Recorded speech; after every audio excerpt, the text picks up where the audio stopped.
Hi, okay, my name is Wendy Sargent, and I am a student representative on the University Center Board.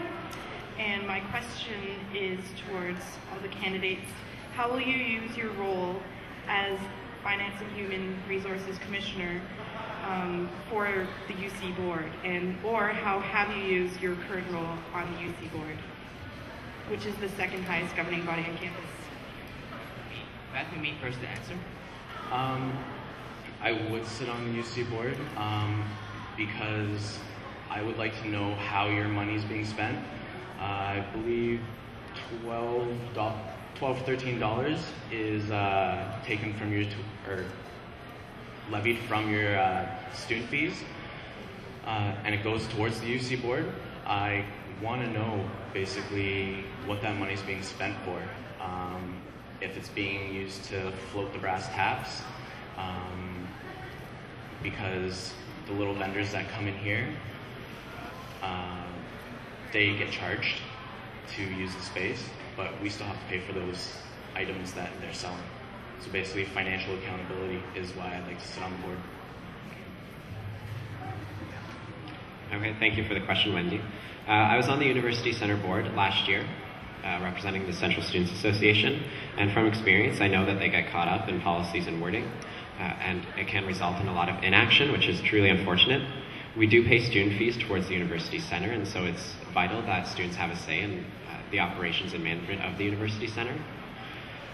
In saying that, looking at their budget, over 40% of their expenses go towards salary. There's 9 administrative staff, and so to think that 40% of seven-figure plus budget goes towards salary is quite unheard of in most organizations.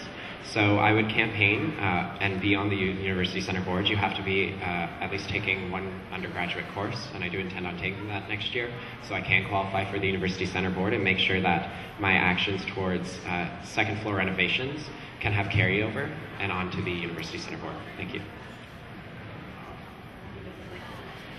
It is really important to be on the University Center Board to see how the University Center is basically run. What I'd like to do is I'd like to sit on the board and just relay information back to the students, what I can, when I can, just on what's going on and how we're spending our money for the University Center Board. My opinion about the UC is that I really enjoy seeing vendors such as the ones around you coming in and providing students with opportunities to look at what they have to offer, recruitment days such as that. Other than that, I would just encourage everyone consider the renovations to the second floor of the UC next year. That's the big issue, I think, concerning the UC. And I think there can be a lot of good things that come out of that. And yeah, that's all I would like to say. Hi, my name is Farhan. I'm the CSA Clubs Coordinator. I currently work with the Finance and Human Resources Commissioner, and I noticed that the FNHR Commissioner has to be very involved with clubs. How would you promote collaboration between different CSA clubs that have different interests? I think, again, my experience with Inter-Hall Council translates well into this portfolio. As Inter-Hall Council President, I am fundamentally responsible for the training of 60-plus members of Inter-Hall Council. We run an extensive 2-week August training period as well as a June conference weekend over the summer. We also run Old New Day, new members training, January training, and so our Hall Councils and our Hall Council executive members are ready and prepared to run events. They know how to best advertise events. They know the tricks of the trade, where to advertise, who to advertise to. So I think taking this experience to the CSA and working closely with the club's coordinator to implement strong training programs that are relevant to what the clubs are facing is really, really important. I would encourage collaboration. I think in collaboration you can only reach more students and things can only get better and bigger. So I would look towards common links, for example, collaboration amongst the media groups, and also collaboration amongst the CSA clubs. Thank you. Although there aren't visible links between all of the clubs, each of the club has at least one thing in common, and that is they're there for the students. So what I'd like to do is like to help the clubs figure out what their common interests are, even if it's something different. It's like something so different, like the vegetarian clubs and the meat lovers clubs.